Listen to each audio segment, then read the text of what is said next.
Welcome to my weekly spiel. Welcome to my weekly spiel. Yada yada blah blah blah. Yada yada blah blah blah. It's time for Margaret's weekly spiel. Greetings and salutations. This is Margaret Franklin of Margaret Franklin Creations, and I don't have a phony online persona. I am genuinely this ridiculous in real life. Seriously though, I'm kind of in a melancholy mood because I'm a little worried about Jeanette and Jan's moving situation. I guess yesterday Jan was starting to complain and say that she wants to move back to Lindsay by herself. I can't wait. Jeanette can't afford a place on her own. She needs to share with someone, and hopefully she and Jan were in it together. It's out of my hands. I am overwhelmed and depressed. Please keep us in your prayers. Oh, I just feel really miserable. And I try to keep my mind off my troubles by scrapbooking and throwing myself in my crafts. Excuse the dirty dishes. Today it's out of my jurisdiction. I just don't have the spoons to deal with it. I've shown you my scrapbook. I've added a few more pictures to this page. Friday was our last day of the living room being in its previous location. And they don't know for sure if they're going to get this location at the underground garage on Mary Street. Mary was explaining to me, it's the first time I've seen her in years, by the way, that she was, the government has a program where they'll let them have a place for free, but only for 2 or 3 years at a time. I don't know when the living room is going to open. We thought April or May.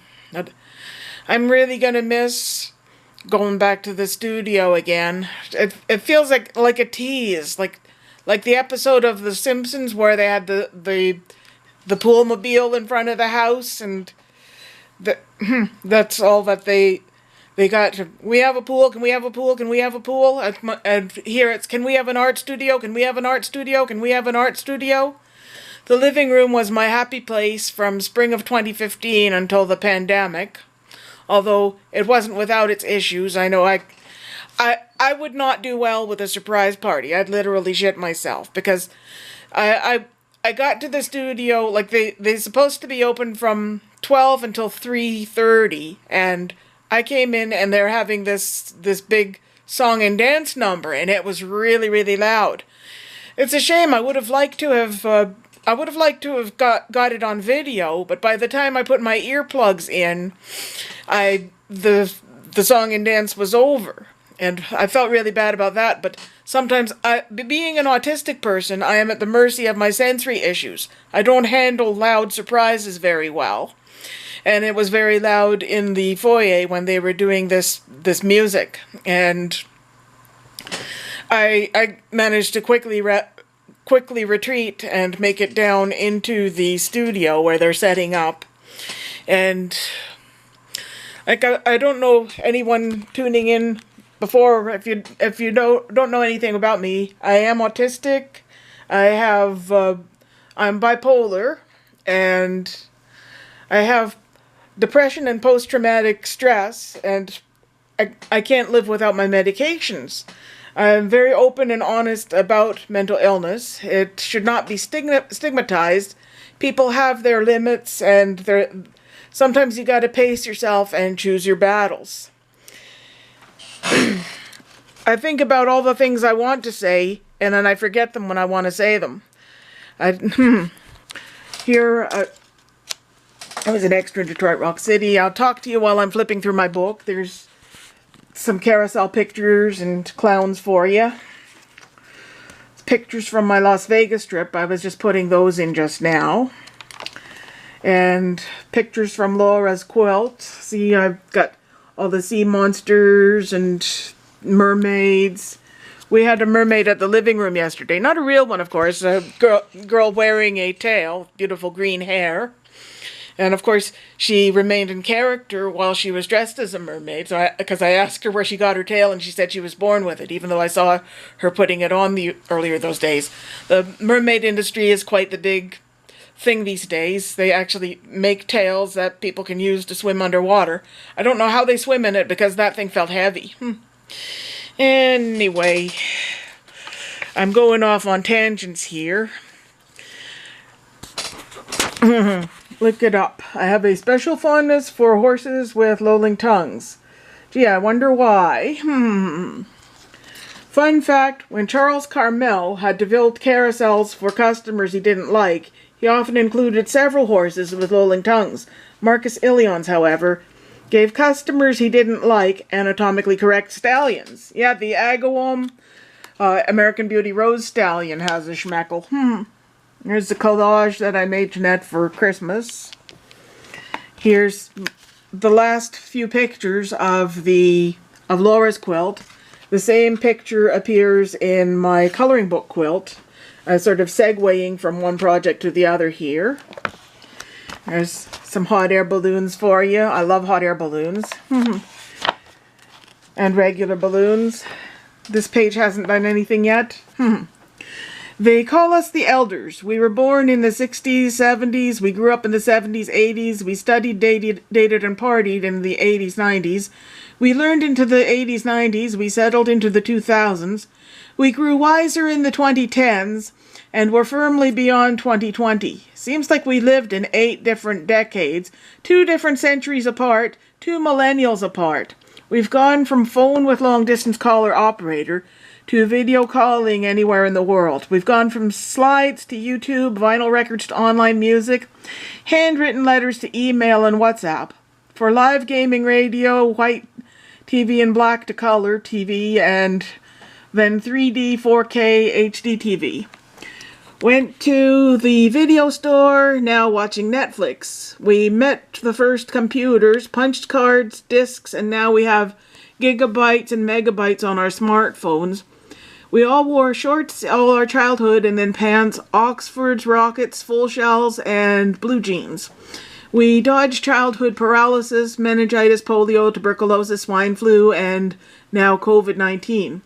We used to ride skates, tricycles, bicycles, mopeds, unleaded or diesel cars, and now we drive hybrids or electric. Yes, we've been through a lot, but what a life we have had. They could describe us as specimens, people who have had an analog childhood and digital adulthood. We be like, I have seen it all. Our generation has literally lived and witnessed more than anyone else in every dimension of life. It is our generation that has literally adapted to change. All members of a very special generation will be unique, the old with the young in it. I did not write this. I just copied and pasted it into a Word document, and I played upon the phrase "the Elders" because Kiss has an album called "The Elders," and it's the only album of theirs that doesn't have any pictures of the band, just this fancy schmancy ancient table it's a gatefold cover with the candle, and this is my weird pudgy hand reaching for the door knocker in Las Vegas. That's based the Elders album cover. The actual album cover has Paul's hand reaching for the door knocker, and this one in Vegas, the rose isn't as big as the one on the album cover, and I thought I chose this picture from Meyer Gardens in Michigan with my little doll coming through the door. It has kind of an Alice in Wonderland type vibe to it. And I'm going to write about my Kiss Carousel project in here. And there's some more artwork. God knows what I'm going to do with this. I pasted this picture of a bathtub with a checkered floor and then continued from there. That's one of my things that I like to do. Take magazine pictures and then sort of build upon them, like the horses and this lady covered in roses. And then this, I know I stole this gag from The Simpsons. Arg! I keep telling you, I do not look like that. Back to the drawing board. Anyway, I can't think of much else to say for now, but I hope that you're all doing well in Nova Scotia. Good luck on your trivia games, teams, and I'll be glad when this mess is over with. I want to see Jan and Jeanette happily settled into their new home. Like, we call ourselves the Broken Brain Club. I have my bipolar and I'd been hospitalized in 2006, one of the worst experiences of my life. I would rather die than go through that again. Jan had her aneurysm in 2006. She had a 50-50 chance of survival when she was in her coma. And Jeanette, after her father died, she had 3 major meltdowns, and the hospital wouldn't take her. And I have another friend who will remain anonymous, who was kind of out of touch for a while because she was hospitalized twice after Christmas with mental health issues.